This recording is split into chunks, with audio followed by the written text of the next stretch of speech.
Hi everyone, welcome to my table. Today we're making a super special treat of a bread.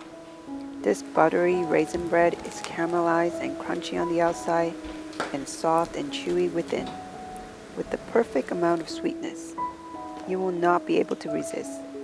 So watch on and see how I make them at home. You start with the basic ingredients for an enriched bread recipe. Combine lukewarm milk and dry yeast. Into a large bowl, combine bread flour, sugar, an egg, and then all of the liquid and mix to combine, either by hand or in a stand mixer with the dough hook attachment. If using a stand mixer, make sure to scrape down the sides of the bowl to help the dough quickly come together. It is a wet dough at this stage, but once it has some shape, add the softened butter and mix again to incorporate the butter into the dough. Then knead the dough for roughly 10 minutes on speed 3. At first, it will be sticky and look like it might have too much liquid, but slowly the dough will start to become cohesive and pull away cleanly from the bowl as it mixes. After 10 minutes of kneading, you should have an easy to handle, soft and very elastic piece of dough that won't tear easily even when stretched thin. Form this dough into a smooth ball and leave it to rise covered. The fermentation process depends on the condition of your home. I like to leave it in my oven with the lights on to create a warm and draft-free environment.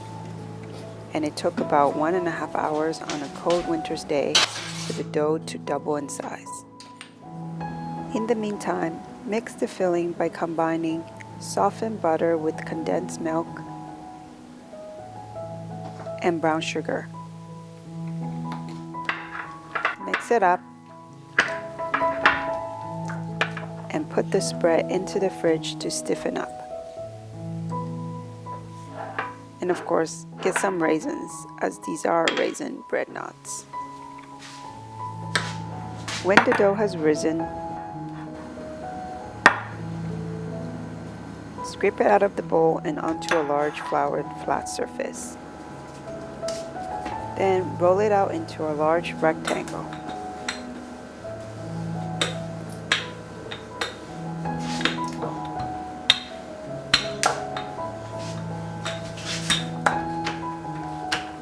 When you're finished rolling, make sure to loosen the dough from the surface so it's not sticking to it. Now spread the chilled buttery mixture onto one side of the rectangle. Then evenly place the raisins on top. As you've already detached the rolled dough from the work area, it should be easy to flip one side of it to cover the side that now has all the filling. Lightly press down on the folded dough to get rid of any large air bubbles. Also, slightly pinch the edges to stop the filling from getting out. Divide and cut the rectangular dough into 8 equal pieces. I got a bit greedy here and only managed 7. Then cut each piece into half.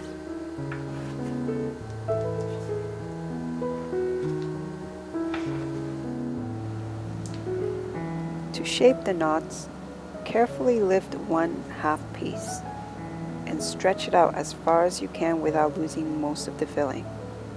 Then do the same on the other half and lay it on top of the first. Stretch both pieces together, twisting on opposite directions on each end as you stretch. When you can't stretch any longer, fold over the two ends and twist it again to form a knot. Pinch the ends tightly to close. If any fillings fall out, just tuck it back in once you form the knots. Then put each shaped knot onto a parchment paper lined baking tray. It's important that you have a non-stick surface here because the bottoms will get very caramelized and sticky as they bake. And leave it to rise for another 45 minutes in a warm draft-free place.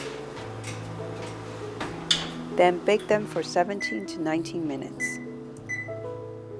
When they're done and just out of the oven, brush a little melted butter on top for a bit of sheen and also to lock in the moisture. An optional step if you think these will last more than one day. Then, with the flat utensil, scrape the now caramelized filling and the bread from the baking tray onto a wire rack to cool. And there you have it, a really delicious bread that is somewhere between bread rolls and a Danish. The bottom and edges are crunchy and sweet with the caramelized sugars, and the inside eats like a soft and chewy brioche bread. The raisins are delightful and adds a pop of fruitiness.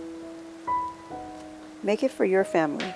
It'll probably be gone in one day. And as always, go to Yun's Family Table for the full written recipe.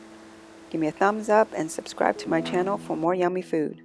Thanks so much for watching, and I'll see you next time.